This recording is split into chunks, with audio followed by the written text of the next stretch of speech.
अभी हमारा नेक्स्ट सबसे इम्पॉर्टेंट टॉपिक स्टार्ट हो गया है, reforms in Indian securities market. क्या क्या चेंजेस आए सिक्योरिटीज़ मार्केट में पहले और अब में। सबसे पहला जो चेंज है मार्केट का, रेगुलेटर आया।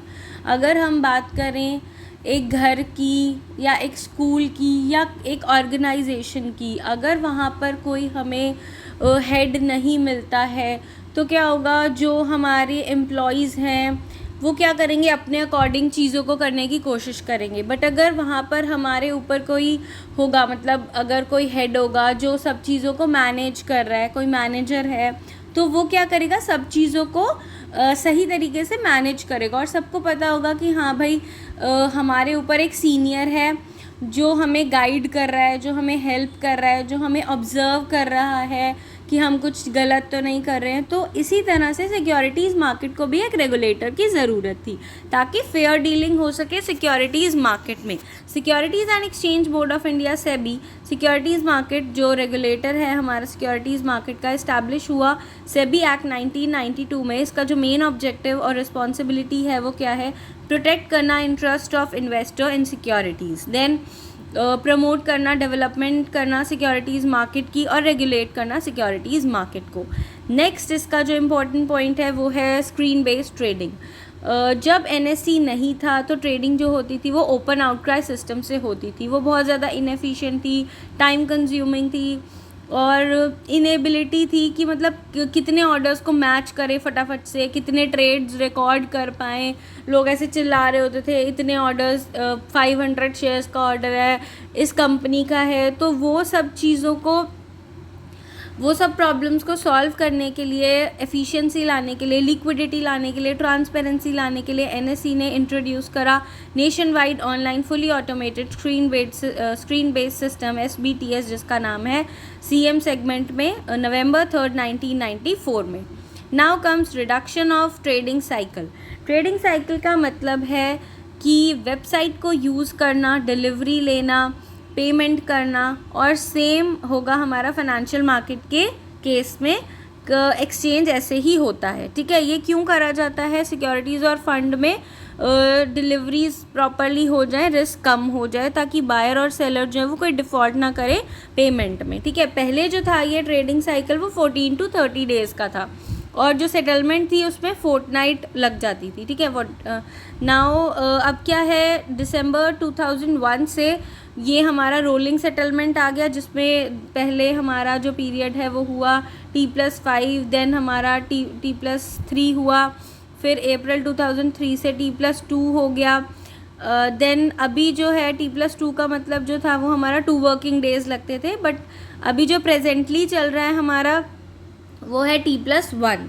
ठीक है, now comes equity derivatives trading. इसमें क्या है, इक्विटी डेरिवेटिव्स जो है हमारे फाइनेंशियल इंस्ट्रूमेंट्स हैं जिनकी वैल्यू डिराइव की जाती है प्राइस मूवमेंट से अंडरलाइंग एसेट की। ठीक है, ट्रेडर्स क्या करते हैं, यूज़ करते हैं इक्विटी डेरिवेटिव्स स्पेक्यूलेट करने के लिए और मैनेज करने के लिए रिस्क को। जो मार्केट है प्रेजेंटली ऑफर कर रही है index future, index option, single stock future, single stock option, ये सब चीज़ें आ गई हैं ताकि रेगुलेटरी फ्रेमवर्क जो है वो सही से काम करे। तो इससे हेजिंग, स्पेक्यूलेशन, आर्बिट्रेज, ये सब को हमें रिस्क को कंट्रोल करने के लिए आए हैं ये सब। ठीक है, देन कम्स डीम्यूचुअलाइजेशन। डीम्यूचुअलाइजेशन का मतलब है पहले 3 काम, ओनरशिप, मैनेजमेंट और ट्रेडिंग, ये एक पर्सन करता था, बट अब ये तीनों चीज़ें अलग अलग सेट ऑफ पीपल करते हैं ताकि डिस्प्यूट्स नहीं हो, इंटीग्रिटी जो है वो स्टॉक एक्सचेंज की वो सफ़र नहीं हो। तो ओन, कंट्रोल और मैनेज जो है वो 3 अलग अलग सेट ऑफ लोग करते हैं, तो इसलिए इसका जो हमारा सेटअप है वो हो गया डीम्यूचुअलाइज सेटअप। Now comes dematerialisation. अब क्या है हमारा डीमटेरियलाइजेशन में क्या है, जो पहला सिस्टम था वो इनएफिशिएंट था, टाइम लैग होता था सेटलमेंट में, फिजिकल मूवमेंट होती थी पेपर बेस्ड सिक्योरिटीज़ को। ये सब प्रॉब्लम्स को ख़त्म करने के लिए हमारे पास आया फ्री ट्रांसफरेबिलिटी ऑफ शेयर्स करने के लिए, स्पीड और एक्यूरेसी लाने के लिए हमारे पास मेन जो 2 डिपॉजिटरीज़ हैं इंडिया में वो है NSDL और CDSL, जहाँ पर क्या है, इंस्टेंटेनियस हमारे इलेक्ट्रॉनिक ट्रांसफ़र हो जाता है सिक्योरिटीज़ का। डीमैट क्या होता है हमारा, डीमटेरियलाइज हो जाता है सेटलमेंट जो है हमारा जो बैड डिलीवरीज थी उससे एसोसिएटेड प्रॉब्लम्स थी उनको ख़त्म कर दिया गया है, कवर कर दिया गया है। और जो फिज़िकल सर्टिफिकेट्स के साथ इश्यूज़ होते थे, पेपर का ख़राब हो जाना, फट जाना, जल जाना, तो वो सारी सिचुएशन सब ख़त्म हो गई हैं। तो डीमटेरियलाइजेशन बेसिकली क्या है, एक प्रोसेस है जिससे हमारे जो फिज़िकल फॉर्म वाले पेपर हैं उनको कन्वर्ट कर दिया गया है इलेक्ट्रॉनिक फॉर्म में, ठीक है। तो जो पब्लिक लिस्टेड कंपनीज़ है वो IPO जो लाती है 10 करोड़ या उससे ऊपर का, तो वो डीमटेरियलाइज फॉर्म में ही लाती है। Now comes clearing corporation. Clearing corporation नाम से ही पता चल रहा है एक ऐसी कंपनी जो क्लियर करवाती है।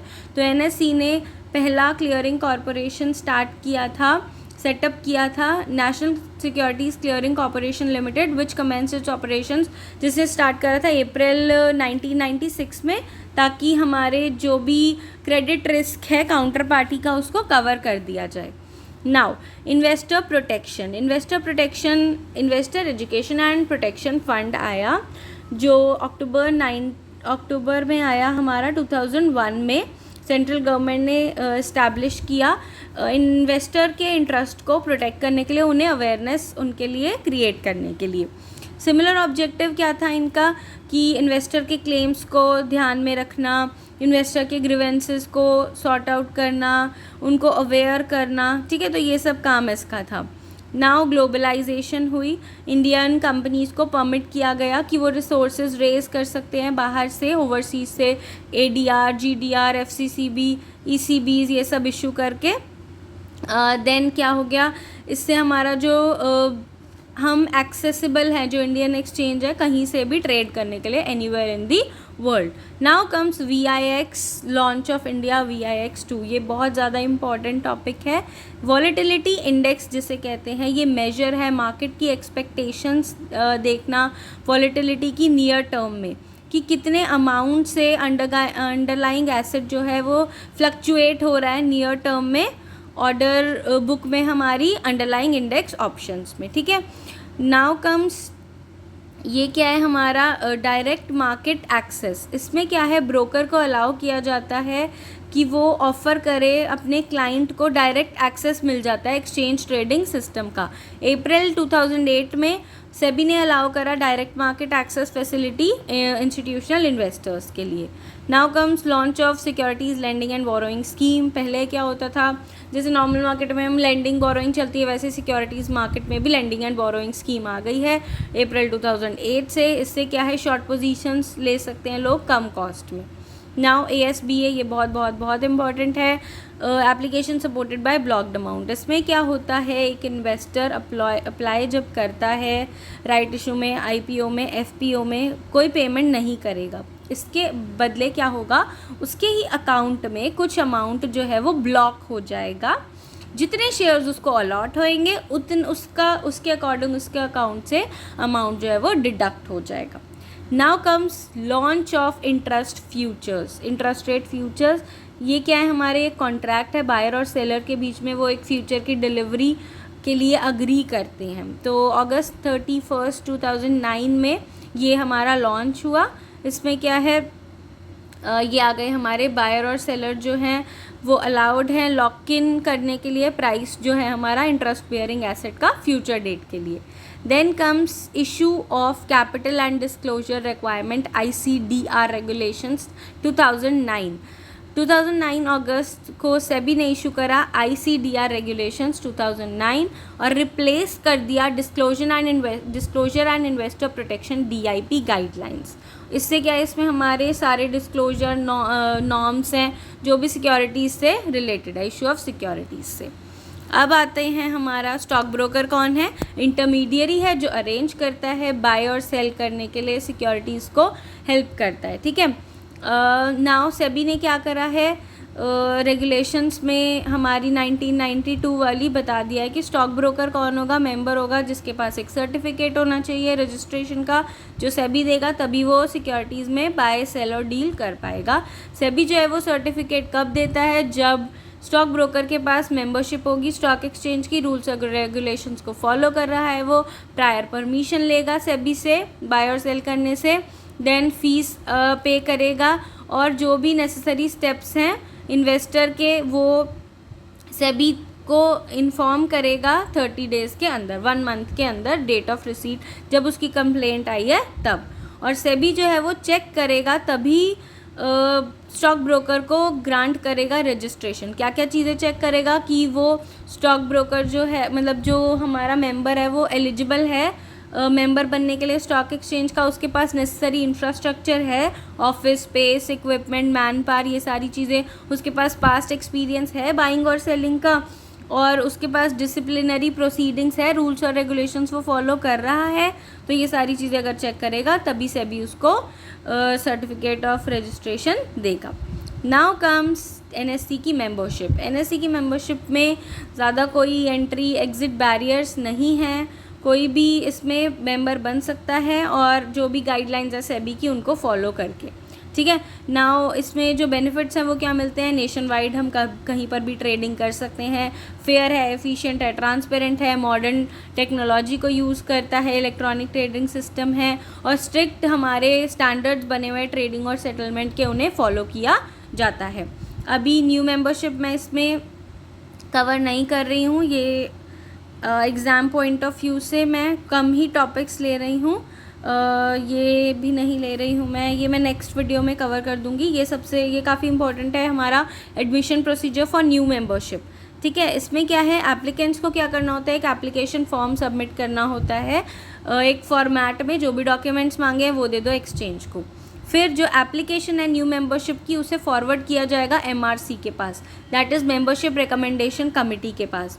फिर जो एमआरसी है वो रिकमेंड करेगी जो नेम्स है एडमिशन ऑफ ट्रेडिंग मेंबर्स के एमएससी को, मतलब मेंबरशिप सिलेक्शन कमेटी को। अब जो एमएससी है वो देखेगी कंसिडरेशंस की कौन सी रिकमेंडेशंस आई हैं, फिर उन्हें अप्रूव और रिजेक्ट कर देगी। फिर अप्रूवल जब मिल जाएगा तो एडमिशन का जो हमारा प्रोविजनल बेसिस का है वो उसे प्रोवाइड किया जाएगा एप्लीकेंट को, जो भी कंडीशंस हैं उनकी वो फुलफ़िल की जाएंगी, डिपॉजिट्स करेंगे, डॉक्यूमेंट्स देंगे। देन क्या होगा, जो डॉक्यूमेंट्स है वो कहाँ जाएंगे, सेबी के पास जाएंगे रजिस्ट्रेशन के लिए। सेबी जो है रजिस्ट्रेशन सर्टिफिकेट देगा एक्सचेंज को, फिर एक्सचेंज जो है उसे फॉरवर्ड कर देगा नेम ऑफ द एप्लीकेंट पे। जब सेबी का रजिस्ट्रेशन मिल जाएगा, ट्रेडिंग मेंबर सारी चीज़ें सेटिस्फाई कर देगा तो उसे मिलेगा फॉर्मेलिटीज़, रिक्वायरमेंट्स, पेमेंट्स, ये सब चीज़ें।